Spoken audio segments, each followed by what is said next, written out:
I'm Elena Torres, and if someone had told me 6 months ago that my own sister would switch my heart medication as a joke, that I would collapse in front of dozens of witnesses, and that my parents would beg me to cover it up to protect her reputation, I would have thought they were describing some twisted fictional nightmare. But there I was, lying on the cold marble floor of my own art gallery opening, gasping for air while my chest felt like it was being crushed in a vice, watching Vanessa's face drain of color as she realized what she had done. The last thing I remember before the paramedics arrived was her leaning over me, whispering desperately in my ear, begging me not to tell anyone what really happened. Before we jump back in, tell us where you're tuning in from. And if this story touches you, make sure you're subscribed because tomorrow I've saved something extra special for you. My mother stood behind her, phone already out, not calling for help, but recording the whole scene like it was just another moment to be documented and controlled. That moment, that single horrifying moment, became the line that divided my life into before and after. Before, when I still believed family meant something sacred. After, when I learned that survival sometimes means cutting ties with the people who are supposed to love you most.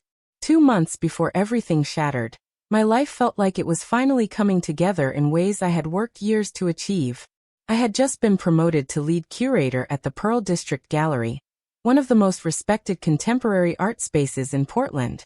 After spending 5 years as an assistant curator, learning every aspect of the business, building relationships with artists, and proving myself over and over again, I had finally earned the position I'd dreamed about since graduating from art school. The gallery was my sanctuary, a place where I could lose myself in the work of talented people who poured their souls onto canvas and into sculptures. Every piece told a story, and I got to be the one who helped those stories find their audience. It wasn't just a job. It was purpose, meaning, the thing that made me feel like I was contributing something valuable to the world. My health had always been a shadow I lived with, never quite in darkness but never fully in the light either. I was born with a congenital heart condition, something my parents discovered when I was just 3 years old, and passed out during a family picnic. The doctors explained it in terms that evolved as I grew older, but the essential truth remained the same. My heart's electrical system didn't function the way it should. Without medication, the rhythm could become dangerously irregular, and in the worst-case scenario, my heart could simply stop. Growing up with this condition meant I learned early to be responsible in ways other kids didn't have to think about. I took my medication religiously twice a day, every single day without fail. It became as automatic as brushing my teeth. The pills came in a very specific bottle with very specific markings, and I kept them in the same place always, in my bathroom medicine cabinet, on the second shelf, right side. I met Marcus on a rainy Thursday evening at a community meeting about affordable housing development in Southeast Portland. I had gone because one of my artists was speaking about how displacement was affecting the creative community, and Marcus was there presenting architectural plans for a sustainable housing project that would reserve units for local artists and low-income families. I noticed him immediately, not just because he was attractive, though he absolutely was, but because of the way he listened when other people spoke. He didn't just wait for his turn to talk. He actually absorbed what people were saying, nodding thoughtfully, taking notes, asking follow-up questions that showed he genuinely cared about understanding different perspectives. After the meeting, we ended up at a nearby coffee shop with a group of other attendees, and somehow we were the last two still sitting there when the barista announced they were closing. We had talked for 3 hours straight about everything from urban planning to the role of art in community building to our favorite obscure film directors. Our relationship developed naturally over the following months. Marcus would stop by the gallery during his lunch breaks, and we would grab food carts and eat by the Willamette River, watching the water and talking about our days. He never made me feel like my health condition was something to tiptoe around or be dramatic about. When I explained about my medication and what it meant, he simply asked practical questions about what he should know in case of an emergency, then moved on to other topics. He didn't treat me like I was fragile or broken. He treated me like I was capable and strong, which was exactly what I needed. 6 months into our relationship, he asked me to move in with him, into the loft apartment he had renovated himself in an old warehouse building. The space was incredible, all exposed brick and huge windows and original wood beams, filled with light and possibility. I said yes without hesitation. My family dynamic had always been complicated in ways I spent years trying to untangle in therapy. Vanessa was 3 years younger than me, and from the moment she was old enough to understand the world revolved around her performance of perfection, she had claimed center stage in our parents' attention. Where I was quiet and observant, she was loud and demanding. Where I found satisfaction in depth and meaning, she craved surface-level validation and constant applause. By the time she was in high school, she had learned to weaponize her charm, using tears or tantrums or carefully crafted vulnerability to manipulate our parents into giving her whatever she wanted. I watched it happen over and over, and I learned early that the path of least resistance was to simply stay out of her way, to build my own life separate from the chaos she created. Our parents, Robert and Patricia Torres, had built their wealth through real estate development, and they carried themselves with the kind of confidence that comes from never having to worry about money. My father was always working, always on his phone, always in the middle of some deal that required his immediate attention. My mother had made being a Torres her full-time occupation, organizing charity galas, sitting on non-profit boards, making sure the family name appeared in all the right social columns. Appearances mattered more than authenticity in their world. What people thought of the Torres family was more important than what the Torres family actually was behind closed doors. I had made peace with this years ago, or at least I thought I had. I had accepted that I would never be the child they bragged about at dinner parties, that Vanessa would always be their shining star while I was the responsible one they could count on not to cause problems. Vanessa had launched herself into social media influence with the same aggressive determination she applied to everything else. Her brand was wellness and authenticity, which would have been laughable if it wasn't so successful. She posted carefully curated photos of green smoothies and yoga poses and inspirational quotes about living your truth, all while being possibly the most inauthentic person I had ever known. But her followers ate it up. She had nearly 200,000 people hanging on her every post, believing they were getting real glimpses into her life, not understanding that every single moment was calculated for maximum engagement. The sponsored posts rolled in, the brand deals multiplied, and our parents treated her like she had discovered the cure for cancer instead of just figuring out how to sell face cream to strangers on the internet. I tried to be happy for her success. I really did. But there was always an edge to our interactions, a competitiveness from her side that I couldn't understand because I wasn't trying to compete. We wanted completely different things from life. I wanted meaningful work and genuine relationships. She wanted fame and admiration. Those goals didn't have to conflict, but somehow in Vanessa's mind, my existence was a threat to her narrative. She made little comments, carefully disguised as jokes or sisterly concern, that were designed to undermine. When I got promoted to lead curator, she posted congratulations on social media, while texting me privately to ask if I was sure I was ready for that much responsibility given my health issues. When Marcus and I moved in together, she gushed about how cute we were while mentioning to our mother that she hoped I wasn't moving too fast because stress could trigger my heart problem. Preparing and narrating this story took us a lot of time, so if you are enjoying it, subscribe to our channel, it means a lot to us. Now back to the story. Problems. The medication switch happened on a Saturday morning, 3 days before my gallery was hosting its biggest opening of the year. I had been working on this exhibition for 8 months, bringing together 12 emerging Pacific Northwest artists for a show I had titled Rooted, exploring themes of place and belonging and identity. This was my first major exhibition as lead curator, and everything had to be perfect. The artists were counting on me. The gallery's reputation was on the line. My own professional future depended on this going well. I had been running on adrenaline and caffeine for weeks, finalizing every detail, confirming RSVPs from critics and collectors, coordinating with caterers and photographers and the sound engineer who would be playing ambient music throughout the space. That morning, Vanessa showed up at my apartment unannounced, which should have been my first warning sign because she never did anything without a reason. She breezed in with coffee and pastries, acting unusually sweet, asking about the exhibition, seemingly genuinely interested in my work for once. I was so busy and so desperate for any family support that I let my guard down. I let her wander around the apartment while I took a quick shower, trusting her because despite everything, she was still my sister. I still wanted to believe that underneath all the performance and competition, there was something real between us. I didn't notice anything wrong immediately. My medication looked the same in the bottle. The pills were the same size and shape and color. I took my morning dose like I did every morning, swallowed them with water, and went about my day. Vanessa left after about an hour, hugging me goodbye and wishing me luck with the opening. And I thought maybe we were finally growing into a better relationship. Maybe she was maturing. Maybe I had been too hard on her. These thoughts feel unbearably naive now. But that morning, I wanted so badly to believe them.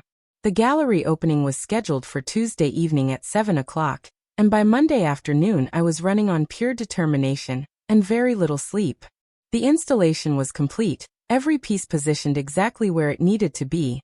The lighting adjusted to highlight the textures and colors, the wall text printed and mounted with care.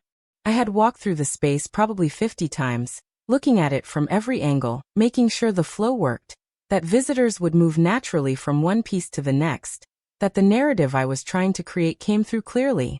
Marcus had stopped by around lunch to bring me food, practically forcing me to sit down and eat because he knew I would skip meals when I got this focused on work.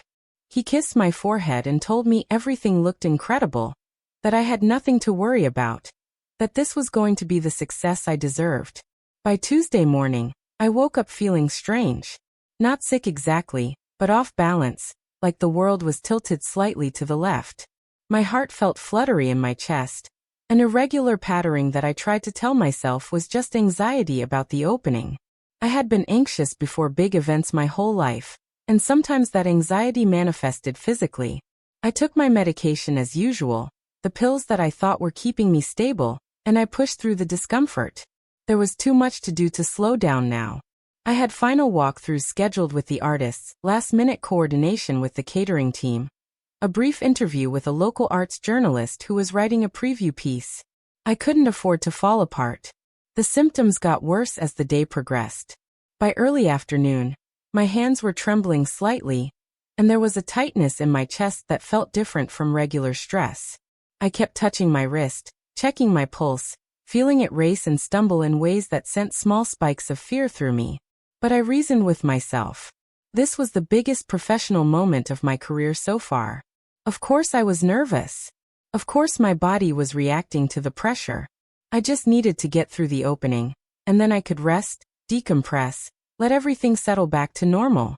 Marcus texted asking how I was feeling, and I lied and said I was fine because I didn't want him to worry, didn't want him to try to convince me to slow down when slowing down wasn't an option.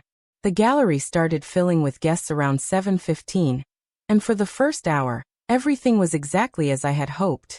People moved through the space with genuine interest, stopping to read the wall texts, discussing the pieces with each other, asking thoughtful questions when they approached the artists. I saw collectors I had been courting for months engaging seriously with the work, critics taking notes, other gallery directors nodding with what looked like respect. My boss, the gallery owner, caught my eye from across the room and gave me a thumbs up, a rare gesture of approval from someone who rarely gave praise. I should have been elated, riding high on the success unfolding around me. But instead I felt increasingly disconnected from my own body, like I was watching everything happen from somewhere far away. Vanessa arrived around 8 o'clock, making an entrance as she always did, dressed in something expensive and attention-grabbing, her phone already out to capture content for her followers. She kissed my cheek and immediately started taking selfies in front of the artwork, not because she cared about the art, but because the gallery made a good backdrop for her brand. Our parents arrived shortly after. My father in his standard navy suit, my mother dripping with jewelry that probably cost more than most people's cars. They made the rounds, greeting people they knew from their social circles, acting like proud parents supporting their daughter's achievement, though I noticed they spent more time networking than actually looking at the exhibition I had spent months creating. Around 8:30, I was standing near the center of the gallery space, talking to one of the featured artists about the response her work was getting, when the world suddenly lurched sideways. The fluttering in my chest became a violent hammering, erratic and terrifying, like my heart couldn't decide what rhythm it was supposed to follow. My vision started to blur at the edges, and I felt a wave of nausea roll through me so intensely that I had to grip the artist's arm to keep from falling. She looked at me with immediate concern, asking if I was okay, and I tried to answer but couldn't form words properly. The room was spinning now, the carefully arranged artwork blurring into streaks of color, the voices of the guests becoming distant and muffled like I was underwater. I don't remember deciding to sit down, but suddenly I was on the floor, the cold marble pressing against my palms as I tried to steady myself. People were gathering around me, their faces hovering above me like balloons, concerned and confused and frightened. Someone was calling for help. Someone else was asking if anyone knew what was wrong with me. I tried to speak, tried to explain about my heart condition, about my medication, but my chest was so tight I could barely breathe, let alone form coherent sentences. The pain was unlike anything I had experienced before, a crushing pressure that made me genuinely believe I was dying right there on the gallery floor in front of everyone I had worked so hard to impress. Marcus pushed through the crowd, dropping to his knees beside me, his face pale with panic. He was asking me questions, trying to understand what was happening, and I managed to gasp out the word heart. He understood immediately, pulling out his phone to call for an ambulance, his voice steady and clear even though his hands were shaking. That's when I saw Vanessa. She was standing at the edge of the crowd, and her face told me everything I needed to know. She wasn't concerned or confused. She was terrified, but not for me. She was terrified because she knew exactly what was happening and why. Our eyes met, and in that moment, I saw the guilt written across her features so clearly it might as well have been projected on the gallery wall. The paramedics arrived within minutes, which felt like hours, and they immediately started working on me, checking my vitals, asking about my medical history, administering something through and for they inserted into my arm. I heard one of them say the words cardiac arrhythmia, and another say her heart rate is all over the place. They lifted me onto a stretcher, and as they wheeled me toward the door, I saw my mother moving forward, not toward me but toward Vanessa, putting her arm around my sister's shoulders like Vanessa was the one who needed comforting. My father was already on his phone, probably calling our family attorney, though I didn't understand why that would be necessary unless some part of him already suspected the truth. The emergency room at Riverside Medical Center was a blur of harsh fluorescent lights and urgent voices and hands touching me, examining me, hooking me up to machines that beeped and whirred. Dr. Amanda Foster, the cardiologist who had been managing my condition for the past 7 years, appeared at some point, her face serious and focused. She asked me a series of rapid-fire questions about my symptoms, about when they started, about whether anything had changed with my medication. I was coherent enough by then to tell her that nothing had changed, that I had been taking my medication exactly as prescribed, the same pills from the same bottle that I always used. She looked puzzled, saying that my symptoms were consistent with someone who hadn't been taking their medication at all, or worse, someone who had been taking something that was interfering with their heart medication. They kept me overnight for observation and testing, running what felt like every cardiac test known to medical science. Marcus never left my side, sleeping in an uncomfortable chair pushed up against my hospital bed, holding my hand whenever I reached for him. By morning, Dr. Foster had some answers, and her expression when she came into my room was grave. She asked Marcus to step outside for a moment, and then she sat down beside my bed and told me something that made my blood run cold. The analysis of my blood work showed traces of a supplement, a common herbal product marketed for energy and metabolism, but one that was known to interact dangerously with my specific heart medication. The combination could cause exactly the kind of severe arrhythmia I had experienced. Someone had been taking this supplement, and somehow it had gotten into my system in quantities that suggested regular ingestion over several days. I felt my mind racing, trying to make sense of what she was telling me. I didn't take supplements. I was fanatically careful about not introducing anything into my body that could interact with my heart medication. I didn't even take over-the-counter pain relievers without checking with Dr. Foster first. There was no way I could have accidentally ingested something like this unless it wasn't an accident. Unless someone had deliberately given it to me. And suddenly I was back in my apartment, 3 days earlier, watching Vanessa wander around while I was in the shower, remembering how she had been near my bathroom, how she had access to my medicine cabinet. Dr. Foster must have seen something change in my face, because she asked me gently if I had any idea how this could have happened. I told her I needed to check something at home, that I needed to see my medication bottle. She was reluctant to discharge me, wanting to keep me for additional monitoring, but I insisted. My heart rhythm had stabilized with proper medication, and I needed answers more than I needed hospital observation. She finally agreed to let me go with strict instructions to rest, to avoid all stress, to come back immediately if I felt any concerning symptoms. Marcus brought me home in the middle of the afternoon. The gallery opening that should have been my triumph now feeling like a nightmare I couldn't quite wake up from. The first thing I did when we got back to the apartment was go straight to my bathroom. I grabbed the medication bottle from its usual spot on the second shelf of my medicine cabinet and examined it carefully. The bottle looked right. The label was correct, showing my name and the prescription details and the pharmacy information. But when I opened it and poured a few pills into my palm, something was wrong. They looked almost identical to my real medication, the same basic size and shape and color, but the markings on the pills were slightly different. These weren't my heart pills at all. They were the herbal supplement Dr. Foster had mentioned, pills that Vanessa had posted about on her social media dozens of times, part of her wellness brand partnerships, products she claimed gave her energy and helped her maintain her perfect influencer lifestyle. Marcus was standing in the doorway, watching me, and when I showed him the pills, when I explained what Dr. Foster had told me, his face went through several expressions in rapid succession: confusion, disbelief, and then an anger so intense I had never seen it on him before. He asked me if I was sure, if there was any other explanation, and I told him there wasn't. Vanessa had been in my apartment. She had access to my medicine cabinet. She took these exact supplements. And she was the only person besides Marcus who knew exactly where I kept my medication and what it looked like. He pulled out his phone immediately, saying we needed to call the police, that this was attempted murder or at least reckless endangerment, that Vanessa needed to face legal consequences for what she had done. But I stopped him, not because I didn't want justice, but because I needed to understand why first. I needed to hear it from her own mouth. Needed to know what could possibly have motivated my own sister to do something so unthinkably dangerous. Marcus argued with me, saying that confronting her directly was a bad idea, that we should let the authorities handle it, but I was adamant. I called Vanessa's number, and she answered on the first ring, her voice artificially bright and cheerful, asking how I was feeling, saying she had been so worried about me. The performance was sickening. I told her I needed to see her immediately, that she needed to come to my apartment right now.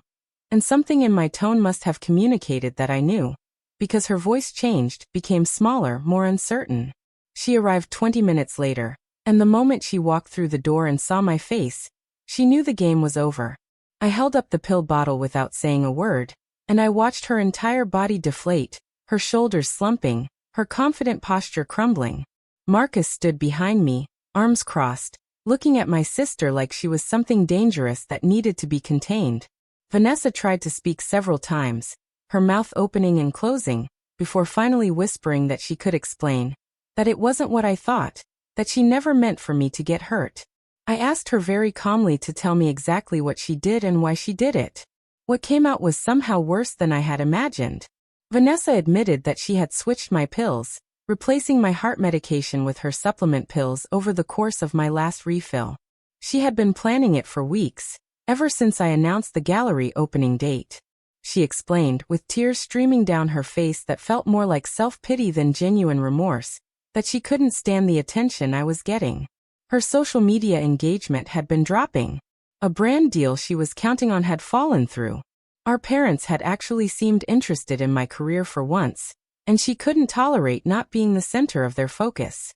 She thought that if I got sick, if something went wrong with my health around the time of the opening, the event would be canceled or overshadowed, and attention would shift back to her, the daughter dealing with the crisis of her sister's health emergency. She swore she didn't think it would be that bad. She claimed she had researched it online, and thought the worst that would happen was I would feel tired and maybe have to postpone the opening. She said she never imagined I would collapse, that it would be so serious, that I could have died. But the research was right there in Dr. Foster's warnings, in the literature that came with my medication, in basic common sense that you don't mess with someone's cardiac medication. Vanessa had chosen not to look too closely at the potential consequences, because the consequences didn't matter to her as much as reclaiming the spotlight she felt I had stolen. Marcus started shouting at her, calling her names I had never heard him use, telling her she was going to prison, that what she did was criminal, that she was lucky I was even alive to confront her. Vanessa collapsed onto my couch, sobbing, begging me to understand, to forgive her, saying she would do anything to make it right. She grabbed my hands, her perfectly manicured nails digging into my skin, and pleaded with me not to go to the police, not to tell anyone what really happened. She said it would destroy her career, ruin her reputation, devastate our parents. She promised she would get therapy, that she would make it up to me somehow, that she would spend the rest of her life trying to earn back my trust. I pulled my hands away from her grip, feeling nothing but cold clarity. This wasn't my little sister making a terrible mistake. This was someone who had calculated the risk to my life and decided her social media metrics were more important. Before I could respond, my phone rang. It was my mother. I answered, and Patricia's voice came through, tight and controlled, asking where Vanessa was, saying they needed to talk to both of us immediately. I told her Vanessa was at my apartment, and there was a pause before my mother said they were coming over, that this situation needed to be handled as a family. They arrived within half an hour, my father's face carved from stone, my mother's expression unreadable behind her designer sunglasses that she didn't remove even indoors. I realized in that moment that they already knew, or at least suspected, what Vanessa had done. They weren't coming to check on my health or express relief that I had survived. They were coming to manage the fallout. My father was the one who spoke first, standing in the middle of my living room like he was chairing a board meeting. He acknowledged that Vanessa had made a serious error in judgment. Those were his exact words, error in judgment, like she had chosen the wrong outfit for a party instead of nearly killing me. He said that the family needed to handle this privately, that involving outside authorities would only create unnecessary scandal and legal complications that wouldn't benefit anyone. He offered to pay for any medical expenses I had incurred, to compensate me financially for the trauma, to ensure the gallery opening was rescheduled and properly supported. Everything was transactional, businesslike, as if my life was just another deal to be negotiated. My mother finally spoke, removing her sunglasses to reveal eyes that were hard and calculating. She said that she understood I was upset, that I had every right to be angry, but that I needed to think about what was best for the family. Vanessa's career was just taking off, and a criminal record would end all of that. Our family name would be dragged through legal proceedings and media coverage. Was I really willing to destroy my sister's future and humiliate the entire Torres family over what was essentially a prank that went wrong? She used that word, prank, like switching heart medication was equivalent to putting plastic wrap over a toilet seat. Marcus made a sound of pure disgust, and I felt something inside me crack apart, a final severing of whatever desperate hope I had been clinging to that my parents might actually choose my well-being over their reputation. I looked at Vanessa, who was watching this exchange with desperate hope in her eyes, clearly believing that our parents were going to fix this for her like they had fixed everything else her entire life. I looked at my father, who was already pulling out his phone to presumably call his attorney about damage control strategies. I looked at my mother, who had just asked me to prioritize the family image over the fact that I had nearly died on a gallery floor, because my sister valued Instagram likes more than my life. And then I looked at Marcus, who was looking back at me with absolute clarity in his eyes, silently communicating that whatever I decided, he would support me completely, but that I deserved so much better than this. I stood up from where I had been sitting, my legs still slightly unsteady, but my mind clearer than it had been in years. The silence in the room was heavy, expectant, everyone waiting for me to agree to sweep this under the rug like we had swept so many other uncomfortable Torres family truths under rugs throughout my childhood. But something fundamental had shifted inside me during those terrifying minutes on the gallery floor, during the ambulance ride where I genuinely thought I might not survive, during the hospital hours when I had to confront how little my life apparently mattered to the people who were supposed to love me most. I told my parents no. Just that single word, clearly and firmly. No, I would not keep this quiet. No, I would not prioritize Vanessa's influencer career over my own safety and well-being. No, I would not accept their money as some kind of settlement to buy my silence. No, I would not continue to be the convenient child who made herself smaller, so that Vanessa could shine brighter. The word felt powerful coming out of my mouth, like I was finally speaking a language I should have learned decades ago. My father's face darkened immediately, that particular shade of red that appeared when someone dared to challenge his authority. He told me I was being unreasonable, that I was letting emotion cloud my judgment, that once I calmed down I would see that protecting the family was the rational choice.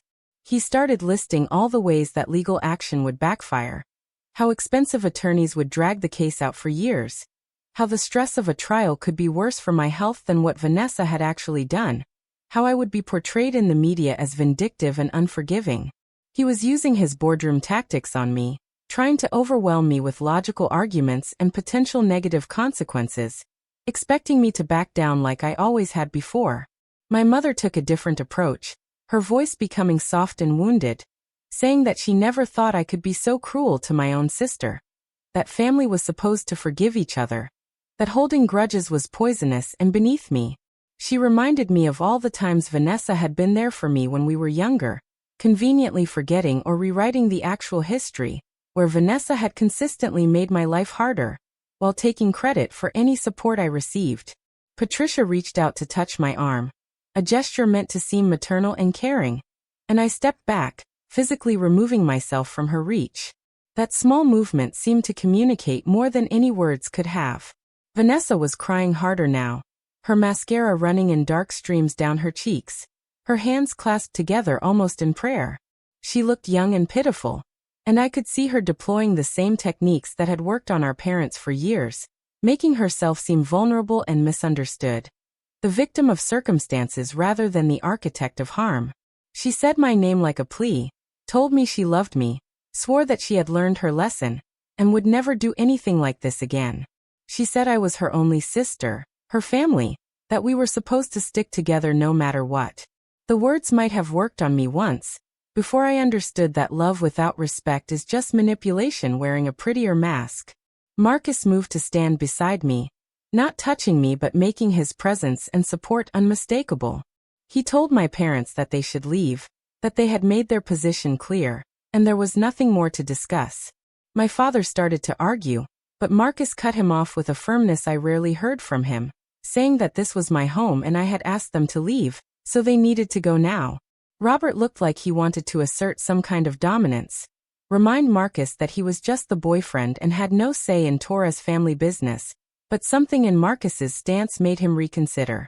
My father was used to people backing down from his authority, but Marcus wasn't one of his employees or business associates who needed something from him. Before they left, my mother made one final attempt, telling me that I had 48 hours to reconsider, that after that they would be forced to take their own protective measures, though she didn't specify what those measures might be. It sounded like a threat, vague enough to maintain plausible deniability, but clear enough that I understood the Torres family resources would be mobilized against me if I didn't comply. Vanessa left with them, turning back at the door to give me one last pleading look that I met with complete emotional neutrality. I had spent so much of my life trying to read her moods, accommodate her needs, avoid triggering her temper, and I was done. Whatever happened next, I would face it without the exhausting burden of managing my sister's feelings. After they left, Marcus and I sat in silence for a long time. He made tea that neither of us drank, the cups going cold on the coffee table while we processed what had just happened. Finally, he asked me what I wanted to do, emphasizing that it was my choice and my choice alone, that he would support whatever decision I made, but that I needed to be sure I was choosing based on what was right for me, not what was easiest or what would cause the least conflict. I appreciated that he didn't try to tell me what to do, didn't let his own anger at my family dictate the path forward. This was my life, my body, my decision about how to handle the violation that had been committed against me. I thought about it through the night, barely sleeping, running through scenarios and consequences and possibilities. Part of me wanted to just move on, cut my family out of my life, and focus on rebuilding my career and my health without the additional stress of legal battles. But another part of me, the part that had been slowly growing stronger over the past few years, knew that letting this go would be a betrayal of myself. Vanessa needed to face real consequences, not just family disappointment or financial settlements. What she had done was criminal, and treating it as anything less would be sending the message that my life didn't matter enough to fight for. By morning, I had made my decision. I called Dr. Foster first, asking her to document everything about my case, all the test results and blood work, and her professional opinion about what had caused my cardiac event.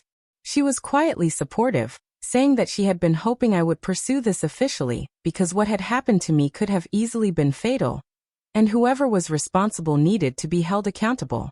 She agreed to provide all necessary medical documentation and expert testimony if it came to that.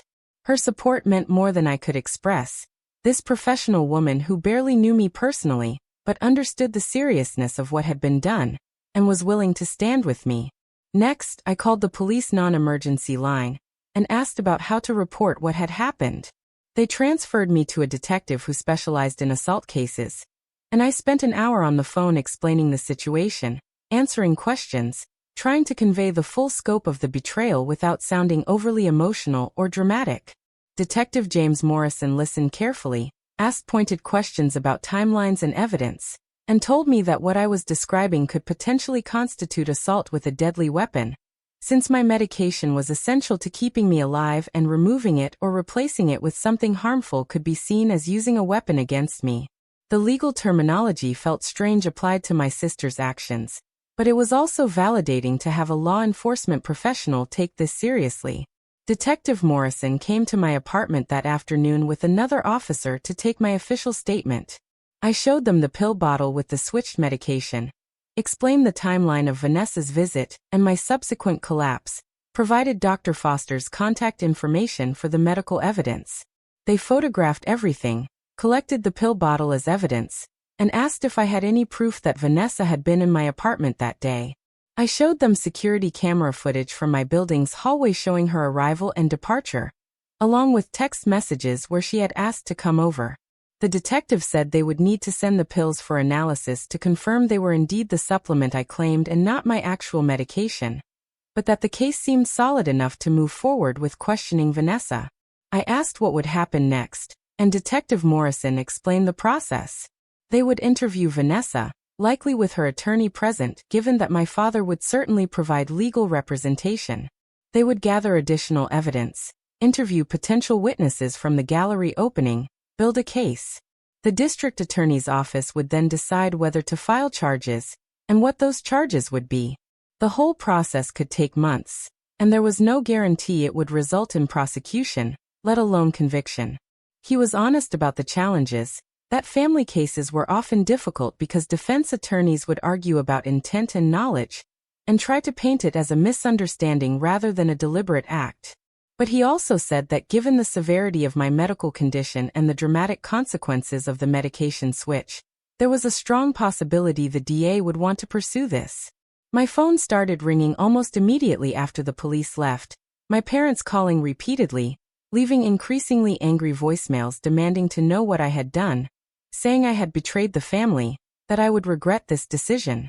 Vanessa sent a series of texts that devolved from pleading to angry to threatening, saying I was ruining her life over nothing, that she would never forgive me for this, that I had always been jealous of her and this was my revenge. I saved all the messages as additional evidence, each one making clearer that my decision to involve authorities was the right one.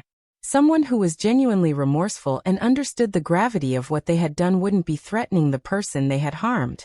The gallery owner called me the next day, his voice strained and uncomfortable. He had been contacted by my father's attorney with threats of a lawsuit claiming the gallery's negligence had contributed to my medical emergency. It was an obvious intimidation tactic, trying to turn my professional community against me by creating liability concerns. My boss was kind but firm, saying that while he believed me and supported me personally, he needed to protect the gallery's interests, which meant putting me on temporary leave until the legal situation resolved itself. I understood, even though it stung, even though it meant the exhibition I had worked so hard on would be managed by someone else. The Torres family money and influence were being weaponized exactly as my mother had implied they would be. Marcus suggested I stay with him at his place for a while, concerned that my family might try to confront me, or that the stress of everything would be worse if I was alone. I agreed, packing a bag, and essentially moving into his loft for the foreseeable future. His space became my sanctuary, the exposed brick walls and huge windows providing a sense of openness and possibility, even as my actual life felt like it was contracting under pressure. He worked from home when he could, just to be there if I needed him, but he was careful not to hover or treat me like I was fragile. He trusted that I would ask for support when I needed it, and give me space when I needed that instead. My best friend Rebecca came over a few days later, bringing wine and takeout, and the kind of straightforward honesty that real friendship provides. She had heard through mutual connections about what happened at the gallery opening, and she was furious on my behalf, calling Vanessa names that were creative and deserved. Rebecca had never particularly liked my family, had always seen through the polished Torres facade to the dysfunction underneath, and she had been telling me for years that I gave them too much benefit of the doubt. Now she was vindicated in her assessment, though she took no pleasure in being right about something so painful. We talked for hours about everything, not just the current crisis but the patterns that had led to it. The years of emotional manipulation and favoritism and casual cruelty disguised as family dynamics. Rebecca helped me see that this wasn't just about the medication switch, that this was the culmination of a lifetime of being treated as less important, less valuable, less deserving of protection and consideration. She said that even if the legal case went nowhere, even if Vanessa never spent a day in jail, I had already won something crucial by refusing to participate in my own erasure. I had chosen myself, finally, and that choice would ripple through the rest of my life in ways I couldn't yet fully understand. The investigation moved forward slowly, as Detective Morrison had warned it would. Vanessa was questioned with her attorney present, and according to the detective, she had admitted to switching the pills but claimed she didn't know they would cause such a severe reaction, that she thought they were basically harmless. Her attorney was already building a defense around ignorance and lack of intent to cause serious harm, arguing that this was a case of reckless behavior rather than attempted assault. The district attorney's office was reviewing the evidence to decide on charges, and I was told to be patient, that these things took time. During those waiting weeks, I focused on my health and recovery. Dr. Foster had me back on the correct medication with careful monitoring to ensure my heart rhythm remained stable. She also referred me to a therapist who specialized in trauma, saying that what I had experienced was not just a medical emergency, but a profound betrayal that would need processing beyond the physical healing. I was resistant at first, thinking therapy was something I didn't have time or energy for, but Marcus gently encouraged me to go at least once, to see if it might help. The therapist, whose name was Linda and who had a calm, grounded presence that immediately put me at ease, helped me understand that I was experiencing symptoms of PTSD. The hypervigilance about my medication, the anxiety about anyone being in my space, the nightmares about collapsing. These were all normal responses to what had happened. She taught me techniques for managing the anxiety, for separating past trauma from present safety, for rebuilding trust in my own judgment. The sessions became something I looked forward to. A space where I could be completely honest about my anger and hurt and fear without worrying about being judged or told to forgive and move on. About 6 weeks after I filed the police report, Detective Morrison called to tell me that the district attorney had decided to file charges against Vanessa. She was being charged with reckless endangerment and tampering with a consumer product, both felonies that carried potential prison time.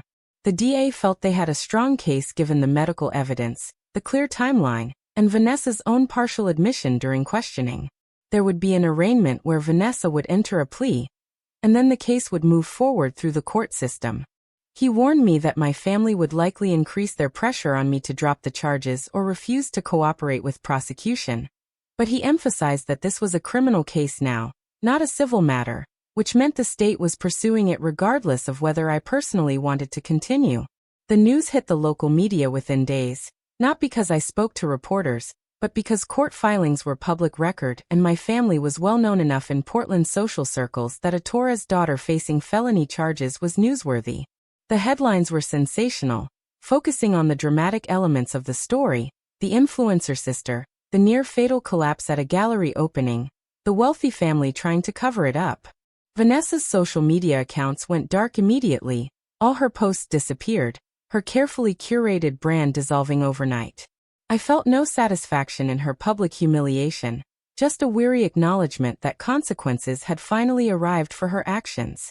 My parents made one final attempt to contact me before the arraignment, my father sending a formal letter through his attorney offering a substantial financial settlement if I would agree to make a public statement saying the whole thing was a misunderstanding and that I didn't support criminal prosecution. The amount of money was staggering, enough that I could have lived comfortably for years without working. But accepting it would have meant betraying everything I had fought for. I had Marcus read the letter and then shred it, not even dignifying it with a written response. The Torres family was learning, slowly, that I could not be bought or intimidated into compliance anymore. The arraignment was surreal, sitting in a courtroom watching my sister stand before a judge in an outfit carefully chosen to make her look young and sympathetic, listening to her attorney enter a plea of not guilty and request bail. The judge set bail at $50,000, which my parents paid immediately, and Vanessa was released with conditions including staying away from me and not leaving the state. She walked out of the courthouse surrounded by her legal team and our parents, and for just a moment our eyes met across the space.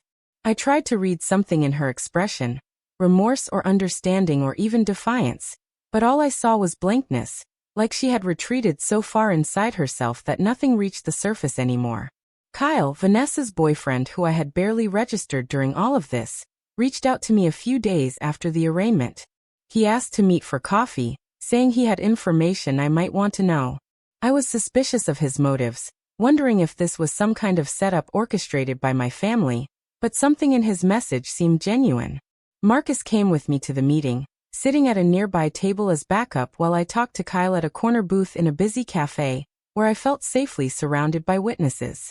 Kyle looked tired and conflicted, stirring his coffee absently while trying to find words. He told me that he had been dating Vanessa for almost a year, that he had genuinely cared about her, but that watching her response to what she had done had fundamentally changed how he saw her. He said she had shown no real remorse in private, that she was mainly angry about getting caught and facing consequences, that she blamed me for ruining her life by refusing to keep quiet. He had tried to talk to her about taking responsibility, about understanding the severity of switching someone's life-sustaining medication, and she had dismissed his concerns, saying I was fine and nothing that bad had actually happened. What Kyle told me next made my blood run cold. He said that a few weeks before she switched my medication, Vanessa had been researching my heart condition online, looking up what would happen if someone with my specific diagnosis didn't take their medication. She had read articles about cardiac arrhythmia, looked at forums where people discussed their experiences, even watched medical videos about heart failure. This wasn't a thoughtless prank or impulsive mistake. She had researched it, understood at least some of the risks, and decided to do it anyway because her need for attention outweighed concern for my safety. Kyle had screenshots of her search history that he had taken before she thought to delete everything, realizing that this information might be important. He gave me his phone, letting me photograph the evidence, saying he couldn't be with someone who was capable of that level of callousness toward their own family member. He was breaking up with Vanessa, and wanted me to know that not everyone in her orbit was willing to protect her from consequences. I thanked him for his courage in coming forward, knowing it probably wasn't easy to betray someone he had cared about, even if that person had revealed themselves to be different than he thought. I gave the new evidence to Detective Morrison immediately, and he said it significantly strengthened the case by establishing premeditation and knowledge of potential harm.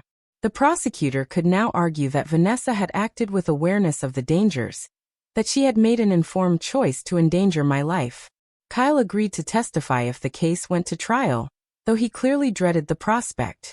The detective said that with this additional evidence, there was a strong possibility Vanessa's attorney would start pushing for a plea deal rather than risk a trial, where all of this would come out publicly.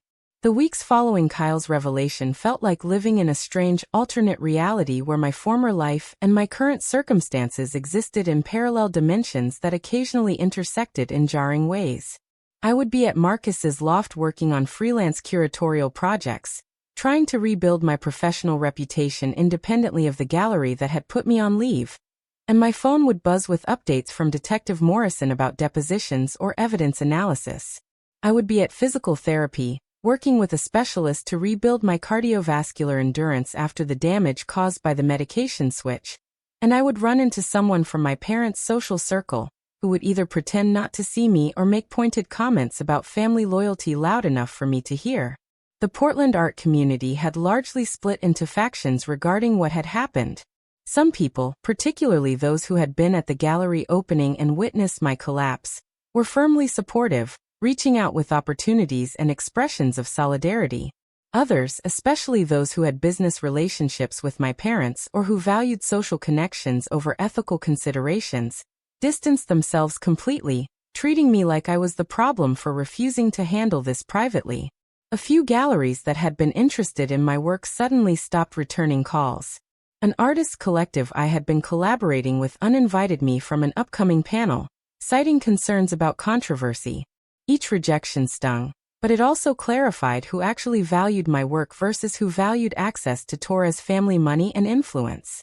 Marcus's architectural firm, by contrast, rallied around us in ways that restored some of my faith in professional communities. His colleagues had heard about what happened, and several of them went out of their way to offer support, from bringing meals during particularly stressful weeks to connecting me with their own networks in the art world. One of the senior partners even offered to write a letter to the gallery owner advocating for my reinstatement, though ultimately I decided I didn't want to return to a workplace where I had been discarded so easily when I became inconvenient. The experience taught me that sometimes losing opportunities reveals they weren't really opportunities worth having in the first place. Rebecca helped me start building an independent curatorial practice, using her marketing expertise to create a professional website, showcasing my previous exhibitions and critical reviews. We crafted a narrative that was honest about the gap in my recent work history without being salacious about the family drama, focusing instead on my recovery and my commitment to amplifying underrepresented artists. Within a few months, I had secured several small consulting projects with nonprofit galleries and artist collectives, work that paid modestly but felt more aligned with my actual values than the commercial gallery world had been. I was building something new from the rubble of what Vanessa had tried to destroy, and there was power in that reconstruction. The legal process ground forward with the speed of continental drift, every step taking longer than expected, and involving more paperwork than seemed possible. Vanessa's attorney filed multiple motions attempting to get the charges dismissed or reduced, arguing everything from insufficient evidence to improper police procedures to the claim that I had been negligent in securing my own medication. Each motion was ultimately denied, but they served their purpose of dragging things out and costing the state resources, presumably in hopes that prosecutors would eventually decide pursuing the case wasn't worth the effort. Detective Morrison assured me this was standard defense strategy, that we had expected it, and that the DA's office remained committed to seeing this through. About 4 months after the arraignment, Vanessa's legal team approached the prosecutor about a plea deal. They were offering for her to plead guilty to a reduced charge of reckless endangerment in exchange for probation, community service, mandatory counseling, and restitution for my medical expenses. No jail time. The prosecutor called me to discuss the offer, explaining that while they believed they could win at trial, trials were expensive and unpredictable, and a guaranteed guilty plea with consequences might be better than risking an acquittal. They wanted my input, though ultimately the decision of whether to accept the plea was theirs to make. I asked for time to think about it, to process what justice actually meant to me in this situation. Part of me wanted Vanessa to face the maximum consequences, to spend time in prison truly understanding the magnitude of what she had done. But another part of me recognized that our criminal justice system was broken in ways that meant prison would likely make her worse rather than better, that it would cost taxpayer money that could be better spent elsewhere, and that a conviction with supervised probation and mandated therapy might actually create more accountability than incarceration. I talked it through with Marcus, with Rebecca, with my therapist Linda, trying to separate my desire for revenge from my genuine need for Vanessa to face meaningful consequences. Ultimately, I told the prosecutor I would support accepting the plea deal with one additional condition beyond what had been proposed. I wanted Vanessa to create and post a public video statement on her social media platforms, the ones she had used to build her influencer brand, acknowledging what she had done and taking full responsibility without minimizing or making excuses. I wanted her followers, the people who had believed in her carefully constructed authenticity, to know the truth about who she actually was when the cameras weren't rolling. The prosecutor thought it was an unusual request, but agreed to include it in the plea negotiations. Vanessa's attorney pushed back hard against the public statement requirement, arguing it was humiliating and punitive beyond what was legally necessary. But the prosecutor held firm, saying that someone who had built their career on social media transparency should be willing to be genuinely transparent about their most significant failure. After 2 weeks of negotiation, Vanessa agreed to all the terms including the video statement. The plea hearing was scheduled, and I prepared myself to face my sister in court one final time. The courtroom was nearly empty on the day of the plea hearing, just immediate parties and a handful of reporters who had been following the case. Vanessa sat at the defense table in a simple dark dress, her hair pulled back, her face bare of the dramatic makeup she usually wore. She looked smaller, somehow diminished, though I couldn't tell if that was genuine remorse finally manifesting, or just another performance for the judge. When her attorney entered the guilty plea on her behalf, and the judge asked if she understood what she was admitting to, her voice was barely above a whisper when she said yes. The judge accepted the plea and moved to sentencing, which had been agreed upon as part of the deal. 3 years of supervised probation, 200 hours of community service to be performed at a nonprofit health organization, weekly counseling sessions with a licensed therapist specializing in narcissistic personality patterns, full restitution for my medical expenses, which totaled nearly $60,000 between the emergency room visit, hospital stay, follow-up care, and ongoing therapy, and the public statement, to be posted within 30 days, and to remain on her social media platforms for a minimum of 1 year. If she violated any terms of her probation, she would face the original charges with potential prison time. Before the hearing concluded, the judge asked if I wanted to make a victim impact statement. I had prepared something, working with Linda to articulate what this experience had meant without becoming overwhelmed by emotion. I stood and faced Vanessa directly, speaking clearly and steadily about what it felt like to collapse in public, to fight for breath, to genuinely believe I was dying because my own sister valued social media attention more than my life. I talked about the betrayal not just of the act itself but of my parents' response, the way they had prioritized protecting her over protecting me, teaching both of us once again that my well-being was negotiable while hers was paramount.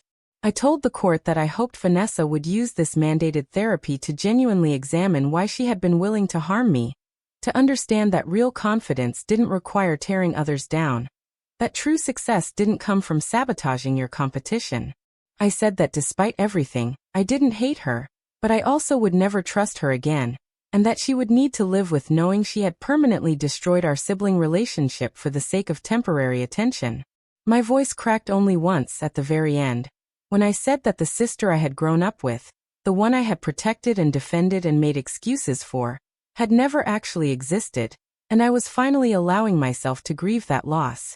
Vanessa was crying by the time I finished, tears streaming down her face in a way that looked genuine for perhaps the first time in her adult life.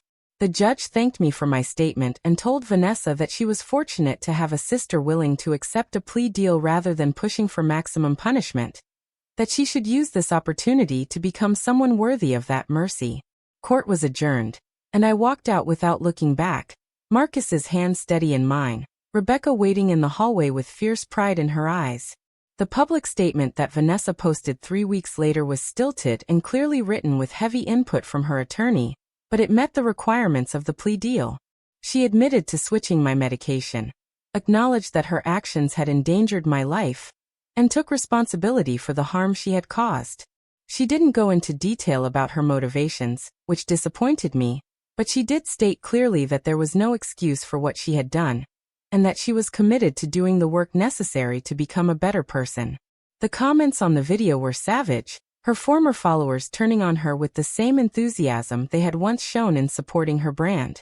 Her influencer career was effectively over, the partnerships and sponsorships evaporating, her follower count dropping steadily as people unfollowed in droves.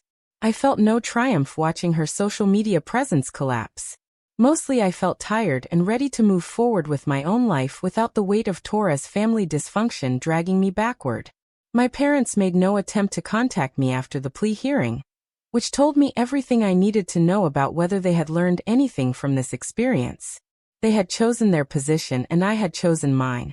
And those positions were incompatible with any kind of relationship. I grieved that loss too, but it was the grief of finally accepting a truth I had been avoiding rather than the grief of losing something I actually had. Marcus and I got engaged 6 months after the plea hearing. A quiet proposal during a weekend trip to the Oregon coast where we hiked along the cliffs and watched the sunset paint the ocean in shades of gold and crimson.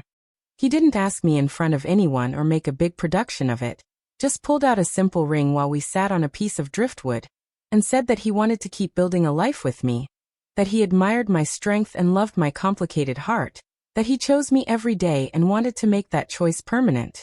I said yes through happy tears, the kind of tears that came from joy rather than pain, and for the first time in a very long time I felt genuine hope about the future. We planned a small wedding, just close friends and a few colleagues, at a beautiful art gallery space run by a collective I had been working with.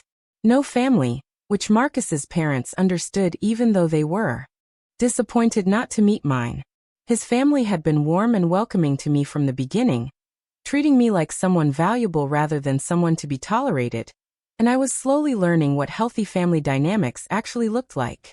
The wedding was everything I wanted, intimate and meaningful, filled with people who actually cared about us rather than people attending out of social obligation.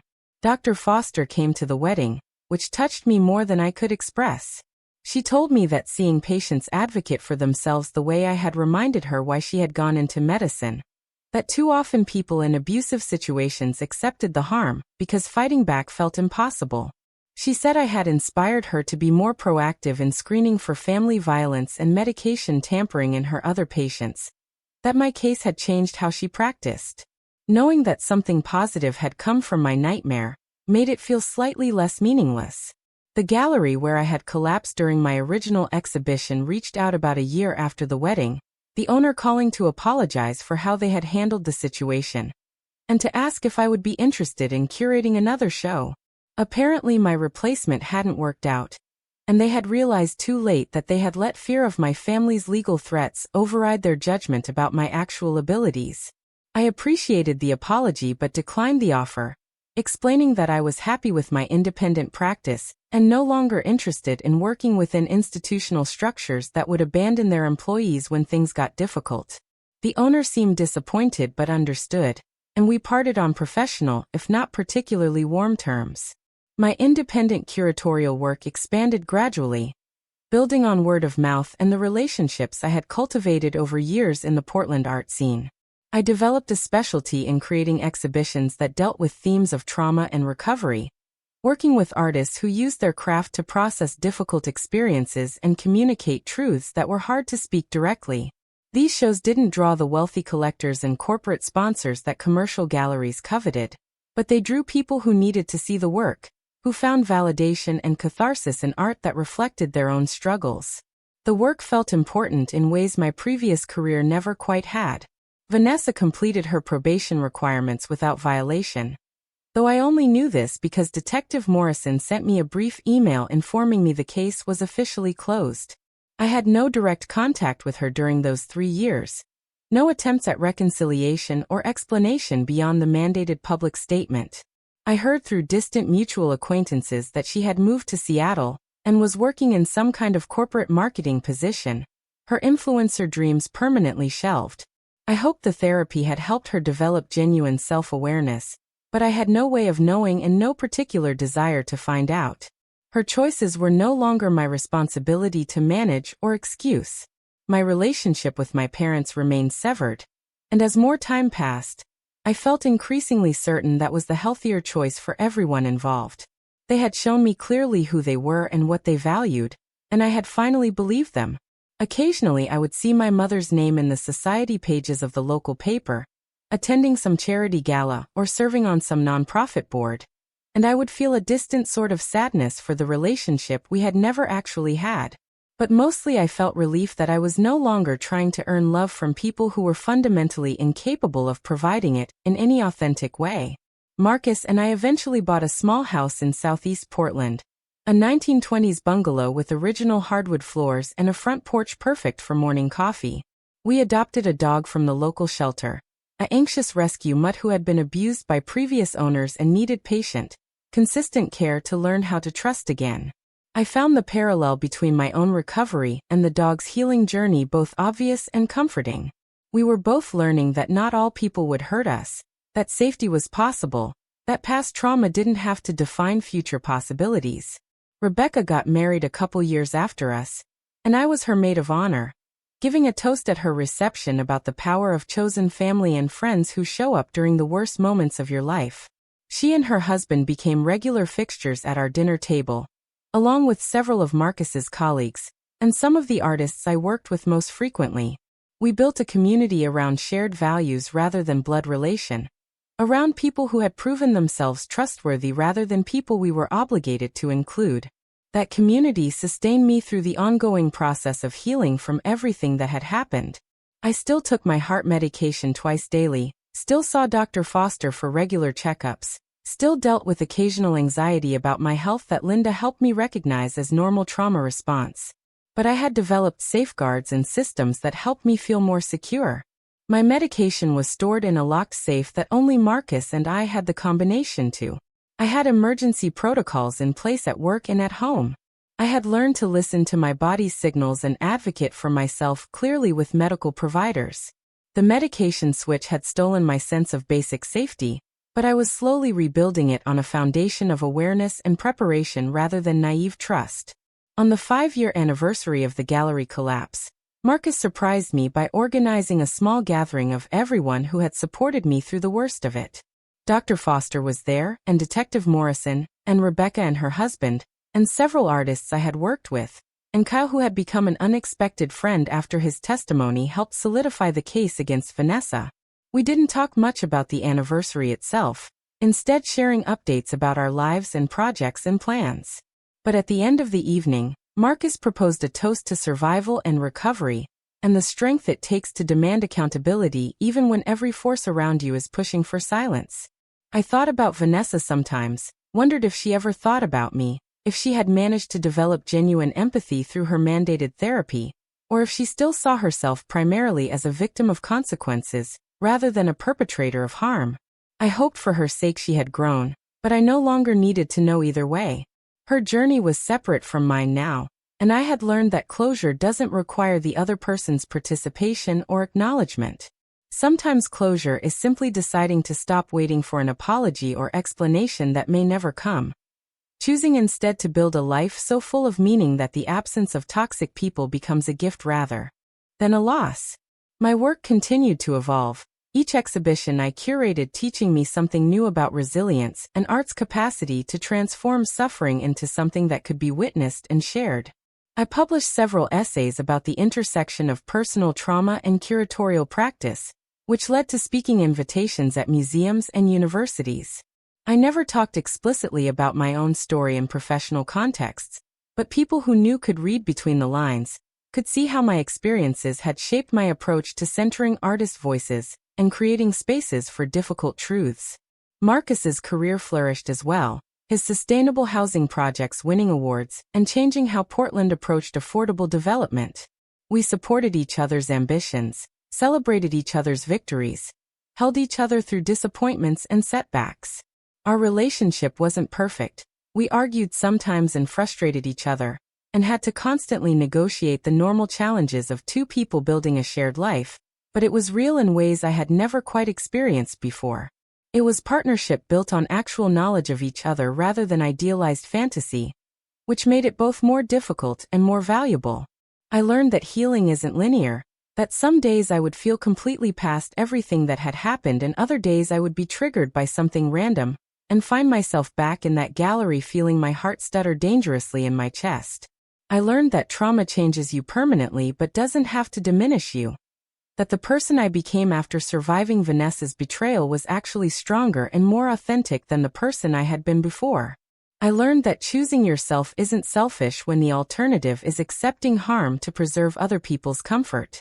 I learned that real family is defined by behavior rather than biology. That the people who show up consistently matter more than the people who share your DNA. On difficult days, I would return to something my therapist Linda had told me early in our work together. She said that Vanessa had tried to erase me, to make me literally disappear through endangering my life, and that every day I continued to exist and build and create was an act of defiance against that attempted erasure. She said my life, lived fully and authentically, was the best possible response to someone who had tried to diminish it. I carried that truth with me through the hard days, used it as fuel when old wounds ached or new challenges arose.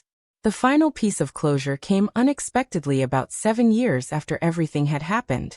I received a letter forwarded through my attorney from Vanessa, asking if I would be willing to meet with her. She said she had been in intensive therapy and had reached the point in her recovery where she needed to make direct amends to the people she had harmed. She said she understood if I refused, that I owed her nothing, but that she was asking anyway because her therapist had emphasized the importance of at least trying. The letter was more self-aware than anything I had ever heard from her before, acknowledging specific ways she had hurt me dating back to childhood, taking responsibility without making excuses or asking for forgiveness. I discussed the letter with Linda and with Marcus, trying to determine whether meeting with Vanessa would be helpful or harmful to my own continued healing.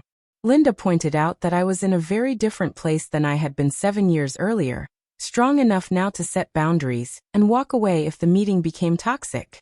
Marcus said he trusted my judgment and would support whatever I decided, though he also made clear he would be waiting outside wherever we met just in case I needed him. Rebecca was more skeptical, warning me that Vanessa had manipulated me before and could do it again, but ultimately agreed it was my call to make. I decided to meet with her, not because I was ready to reconcile or rebuild a relationship, but because I was curious about whether she had actually changed, and because I wanted to look at her from this position of strength and stability. We met at a neutral coffee shop on a Saturday afternoon, Marcus reading a book at a table near the door while Vanessa and I sat in the back corner.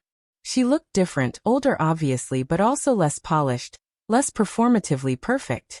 Her hair was natural rather than professionally styled. Her clothes simple rather than designer. Her face showing lines and imperfections she would have filtered out of photos in her influencer days. She thanked me for agreeing to meet, her voice quiet and genuine in ways I didn't remember hearing before. She told me about the therapy work she had been doing, the painful process of examining why she had been so desperate for external validation that she was willing to harm her own sister to maintain her image. She talked about growing up watching our parents shower attention on whichever daughter was currently most successful or beautiful or impressive, learning that love was conditional and had to be earned through performance.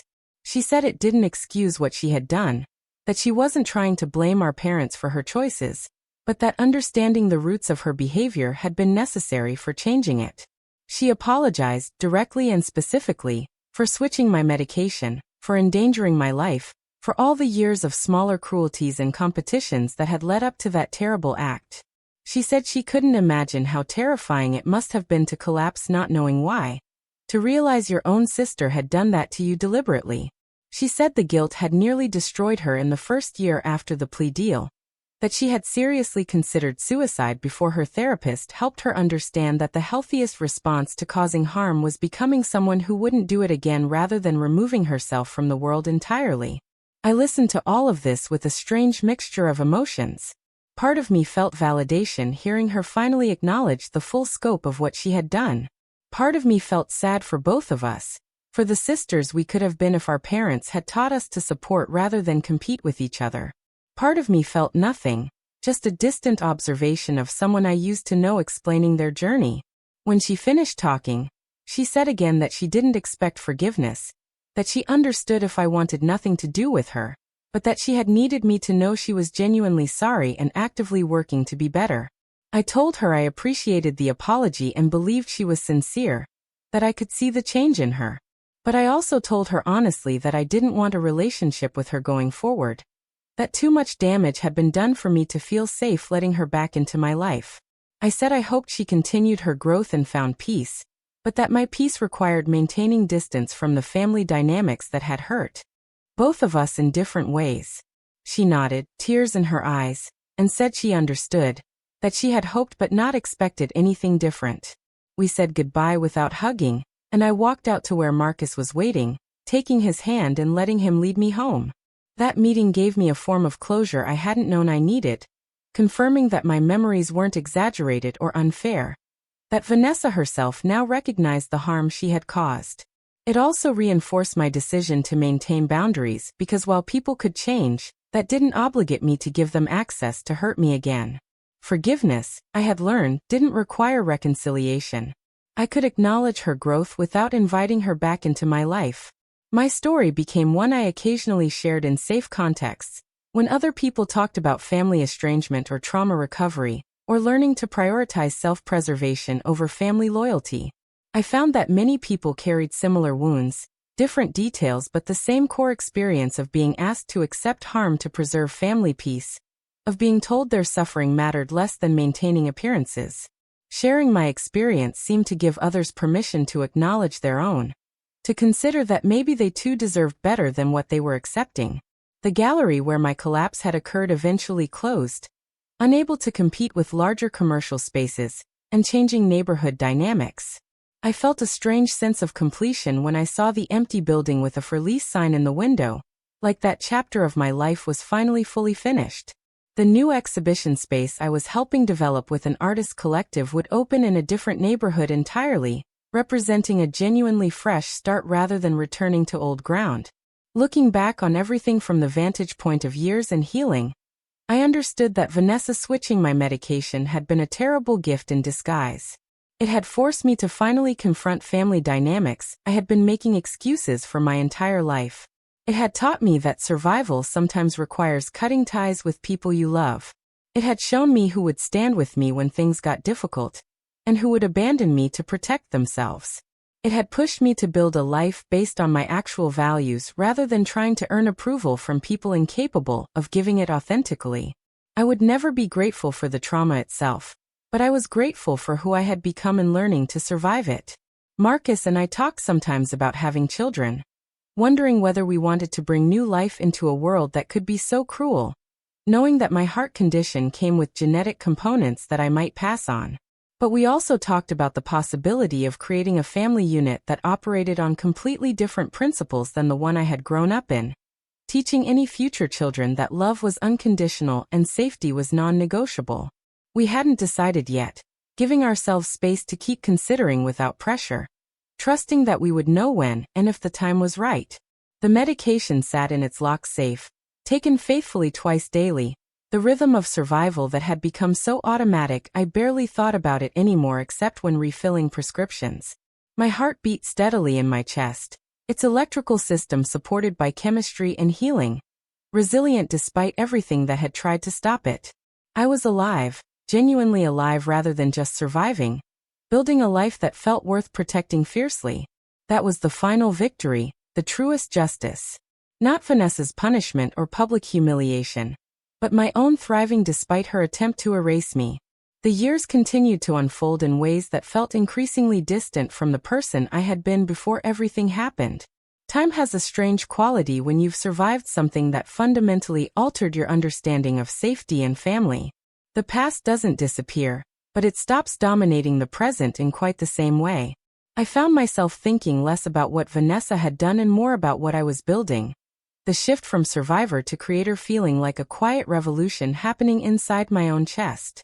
Marcus and I did eventually decide to have children, though the decision came slowly and with considerable thought about what kind of parents we wanted to be. Our daughter arrived 3 years after our wedding, a squalling bundle of determination, who we named after Marcus's grandmother, a woman known for her fierce independence and refusal to accept limitations placed on her by society. From the moment Elena Ruth entered the world, I understood parenthood in a way I hadn't fully grasped before. The protective instinct that flooded through me when I held her tiny body was overwhelming. And I found myself thinking about my own parents with a mixture of confusion and grief. How had they been capable of dismissing my pain so easily? How had protecting Vanessa's image mattered more than my actual survival? The questions had no satisfying answers, but becoming a mother myself made their choices even more incomprehensible. We were intentional about the kind of family culture we created for our daughter.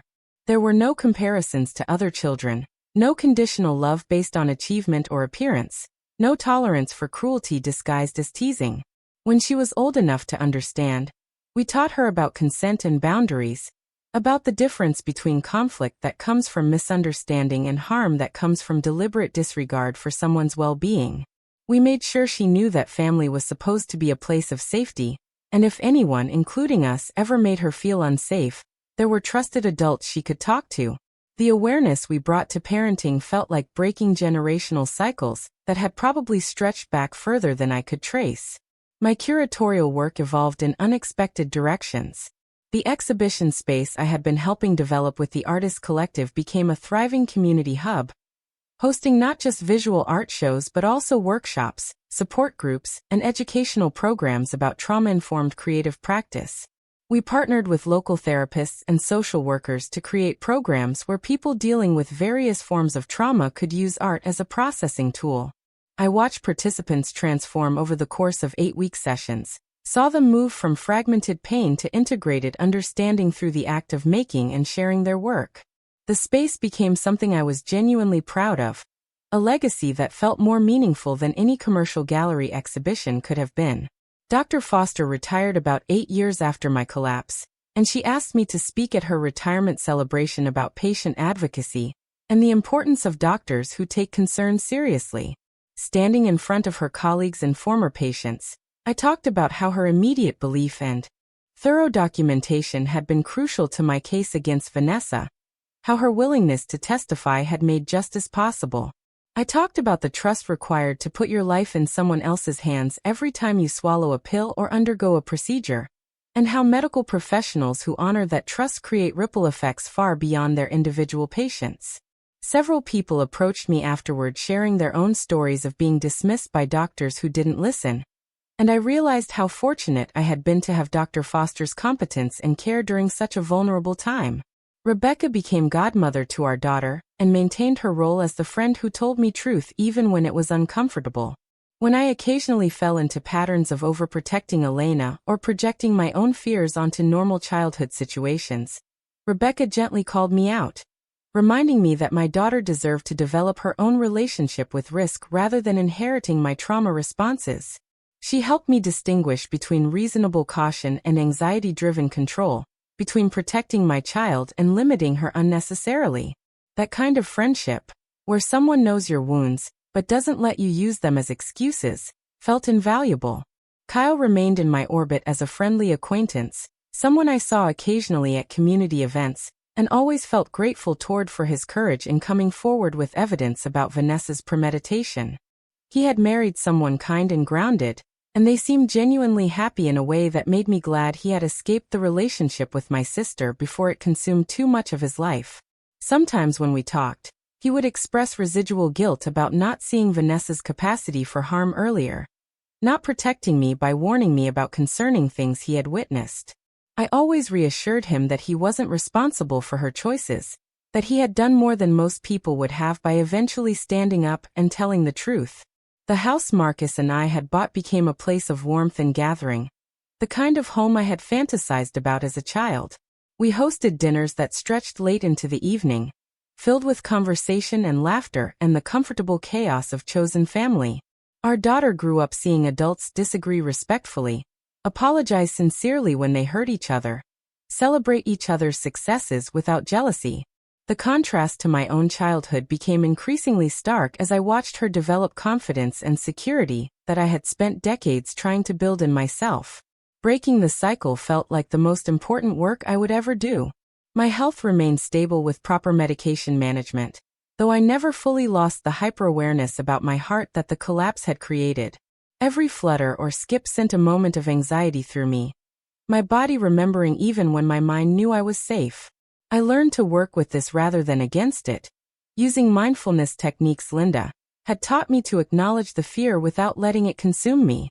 The locked safe where we kept medications became a family norm, and we explained to Elena as she got older that some medicines needed extra protection, teaching her about medication safety without traumatizing her with the full story of why we were so careful. Marcus's mother became a wonderful grandmother to Elena, providing the kind of nurturing grandparent relationship I had never experienced myself. Watching her with our daughter, seeing the uncomplicated affection and genuine interest in Elena's thoughts and feelings, made me realize how impoverished my own childhood had been emotionally even amid material abundance. The Torres family wealth had provided many advantages, but it had never translated into the kind of presence and attention that actually builds secure attachment. Marcus's parents had far less money but infinitely more capacity for authentic connection, and Elena thrived under their attention. About 10 years after the plea hearing, I received news through a mutual acquaintance that my father had died of a heart attack. The irony wasn't lost on me that he had been felled by the same organ system whose medication had been weaponized against me. I felt surprisingly little at the news, a distant sadness for the relationship we had never had but no desire to attend the funeral or reach out to my mother. Marcus asked if I was sure, if I might regret not saying some kind of goodbye, but I was certain. Robert Torres had made his choices about what mattered, and so had I. There was nothing left to say. I heard through the same channels that the funeral was large and well attended, full of business associates and social contacts who would speak about my father's professional accomplishments and philanthropic board memberships. Vanessa apparently gave a eulogy talking about what a supportive father he had been, which made me wonder if she genuinely remembered our childhood differently, or if she was just performing for the audience as she always had. My mother's grief seemed mostly focused on the social diminishment of being a widow rather than a wife, from what I could gather from people's descriptions. I felt bad for both of them in an abstract way, but I didn't feel like I had lost anything because I had already grieved the parents I had needed and never had years before. Elena asked questions as she got older about why she didn't have grandparents on my side of the family, why other kids talked about extended relatives she never met. We were honest with her in age-appropriate ways, explaining that sometimes families have serious disagreements that can't be resolved, that keeping people in your life who hurt you isn't actually noble or kind to yourself. We told her that family should make you feel safe and valued, and when they don't do that consistently, it's okay to create distance. She seemed to accept this explanation, though I knew we would probably have more complex conversations about it as she matured and understood more nuance. The artist collective I worked with started receiving national attention for our trauma-informed programming model, and I was invited to present at conferences about curatorial practice and community healing. I found myself in conversations with people from around the country who were trying to create similar spaces in their own communities, sharing what we had learned about creating accessible art experiences that centered healing rather than commerce. The work felt significant in ways my earlier career never had, connected to purpose beyond personal advancement or institutional prestige. Marcus's sustainable housing projects continued to transform neighborhoods, and he developed a reputation as someone who could bring together community members, developers, and city officials around shared visions despite competing interests. We would joke sometimes about how we both ended up doing work focused on creating spaces where people could thrive, him through architecture and me through curation, the physical and cultural infrastructure of community well-being. Elena would roll her eyes at these conversations, the way children do when their parents get philosophical about their work, but I hoped she was absorbing something about finding meaning in contribution. I stayed in touch with Detective Morrison occasionally, mostly around updates to protocols about investigating family violence and medication tampering. My case had apparently become something of a teaching example in training for newer detectives about taking reports seriously even when they involved families with resources and influence. He told me that several other cases had been successfully prosecuted using similar approaches to evidence gathering and witness preparation, that my willingness to pursue accountability had made it easier for others to do the same. Knowing that something positive had emerged from the trauma made it feel slightly less senseless. The medication switch remained the most dramatic betrayal in my story, but I came to understand it as the culmination of patterns rather than an isolated incident. All the years of small cruelties and competitions and casual dismissals of my needs had been building toward something. And Vanessa's choice to endanger my life was simply where the pattern reached its inevitable conclusion. Understanding this didn't excuse anything, but it did help me see that my decision to maintain distance from my family of origin wasn't an overreaction to a single event, but a necessary response to a lifetime of dysfunction. Linda retired from therapy practice around the same time Dr. Foster did, and she told me at our final session that watching my journey had been one of the most rewarding experiences of her career. She said I had come to her broken and terrified, unable to trust my own judgment or believe I deserved protection, and she had watched me slowly rebuild into someone strong and boundaried, who understood her own worth. She said the work was always collaborative between therapist and client, but that I had done the hard internal labor of examining painful truths and making difficult choices. Her words felt like a graduation of sorts, confirmation that I had moved from surviving to thriving. Our daughter grew into a thoughtful, creative child who showed early interest in both her parents' fields, drawing elaborate buildings and curating pretend art shows with her toys. We encouraged her interests without pushing her toward any particular path, wanting her to discover her own passions rather than living out our ambitions. She had friends from diverse backgrounds thanks to the intentional community we had built, and she seemed to understand instinctively that differences in people were interesting rather than threatening. Watching her develop this ease with herself and others felt like witnessing a miracle after the anxiety and competition that had defined my own childhood. I occasionally thought about Vanessa, wondering what her life looked like more than a decade after everything had happened. I hoped she had found genuine contentment, that the therapy had given her tools for building authentic relationships and finding worth in herself rather than in external validation. But I didn't need to know for certain, didn't feel compelled to check social media or ask mutual acquaintances for updates. Her journey was separate from mine, and I had learned that curiosity didn't obligate me to seek information that might disturb my peace. The locked safe where we kept medications became such a normal part of our household that visitors sometimes didn't even notice it. And when they did, they usually assumed it was standard practice rather than learned caution from trauma. Elena grew up understanding that certain substances required careful handling, and that respecting medication protocols was important, but she didn't live in fear the way I had immediately after the switch. We had managed to create safety without paranoia, caution without anxiety, which felt like an achievement worth celebrating. Marcus and I marked 15 years together with a trip back to the Oregon coast where he had proposed, leaving Elena with Rebecca for a long weekend while we reconnected as partners rather than just co-parents and collaborators. Walking those same beaches where we had talked about building a future together, I felt profound gratitude for his steadiness throughout everything, his willingness to stand with me when my own family had abandoned me, his patient support through trauma recovery and family estrangement, and all the difficult work of building something new. Our relationship wasn't perfect, no relationship is, but it was real and chosen and continually recommitted to, which made it stronger than any bond based simply on biological connection.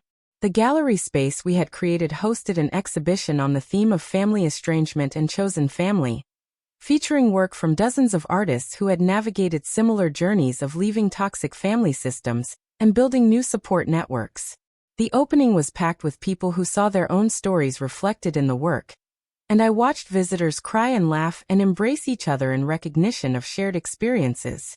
Several people approached me afterward to share how validating it was to see these stories acknowledged in a cultural space, how much they had needed permission to grieve families who were still alive but no longer safe to remain connected to.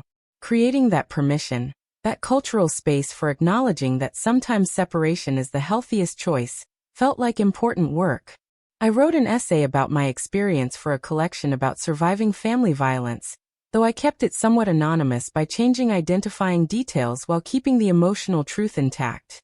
The essay focused less on the specifics of what Vanessa had done and more on the process of learning to trust my own perception of reality after years of gaslighting and manipulation. The challenge of maintaining boundaries when society constantly preaches forgiveness and reconciliation. The grief that comes with accepting that some relationships are too damaged to repair. The response to the essay was overwhelming, hundreds of people reaching out to share their own stories of family betrayal and the complicated work of survival and healing. Elena started asking more sophisticated questions about my family as she entered adolescence, wanting to understand the dynamics more fully now that she had the cognitive capacity for complexity. We told her the full story, age-appropriate but honest, about what Vanessa had done and how our parents had responded. She was horrified and angry on my behalf, struggling to understand how anyone could do something so dangerous to their own sibling.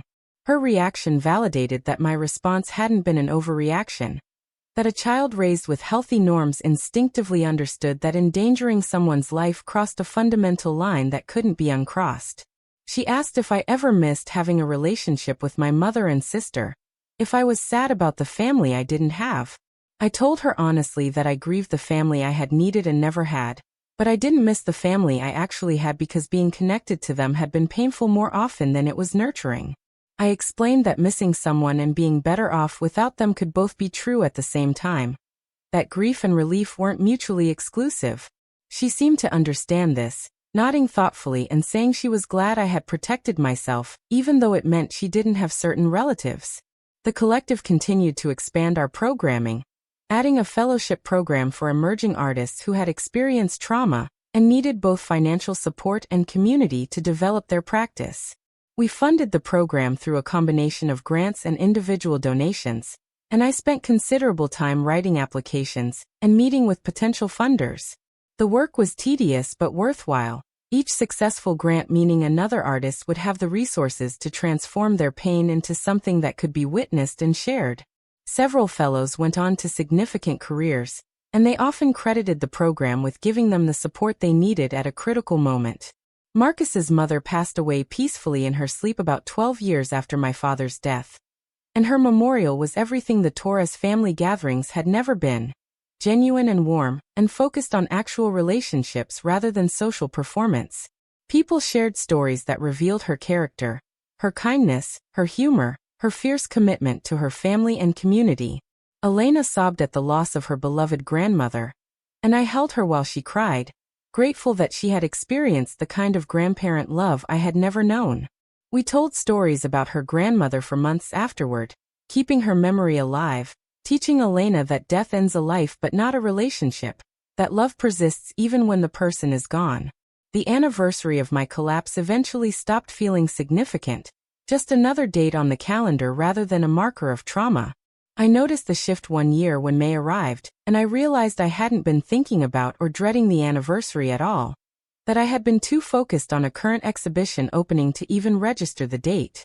The realization that it no longer dominated my awareness felt like crossing some invisible finish line, evidence that healing had occurred in fundamental ways even though the scars remained. I started mentoring younger curators who were trying to break into the field, sharing what I had learned about navigating institutional politics, building sustainable independent practices, and maintaining artistic integrity in a field that often prioritized commerce over meaning. Several of my ments went on to create their own innovative programs and spaces, and I felt proud of contributing to the next generation of arts leadership. The mentoring felt like passing on not just professional knowledge, but also the harder-won understanding about the importance of boundaries, self-advocacy, and building work around genuine values rather than external validation. Elena decided to study architecture like her father, though her interests leaned more toward affordable housing and urban planning than Marcus's focus on sustainable design. We watched her present her portfolio for college applications with the same mixture of pride and bittersweetness that all parents feel watching their children prepare to leave home. She had grown into someone confident and capable, someone who understood her own worth and didn't need external validation to feel valuable. The contrast to the person I had been at her age was stark, and I felt grateful that we had managed to give her something I had to spend decades building in myself. Marcus and I talked sometimes about what we would do once Elena was launched into adult life, what the next chapter of our partnership might look like with just the two of us again. We dreamed about traveling more extensively, maybe spending several months in other countries experiencing different cultures and artistic traditions. We talked about potentially fostering older children who needed stable homes, using our experience and resources to provide support for kids who had experienced trauma similar to what I had survived. The future felt open and full of possibility rather than constrained by old wounds. The house we had bought became even more of a gathering place as Elena's friends discovered it was a welcoming space where they could be themselves without judgment. I watched teenagers sprawl across our living room furniture, arguing about politics and identity and art, feeling safe enough to be vulnerable about their struggles and dreams.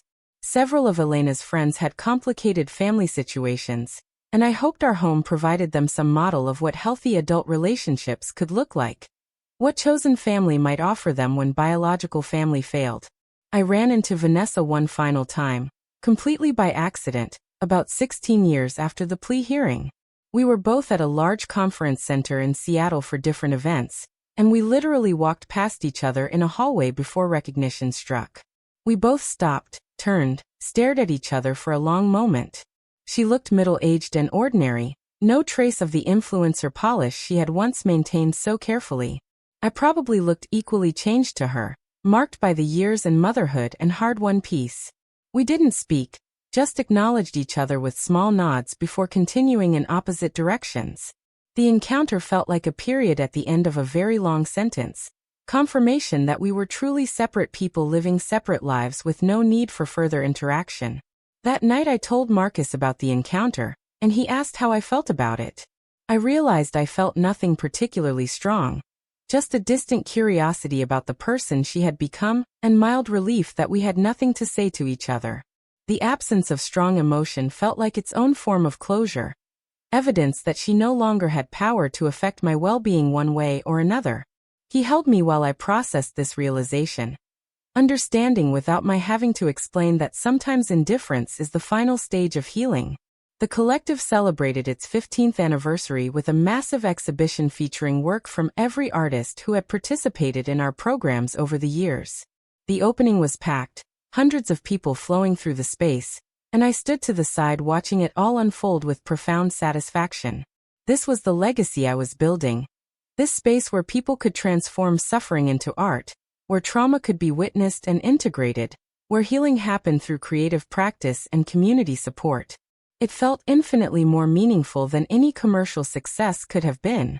Elena came home from her first year of college changed and grown, full of ideas about housing justice and urban planning, and all the ways her generation would fix the problems previous generations had created or ignored.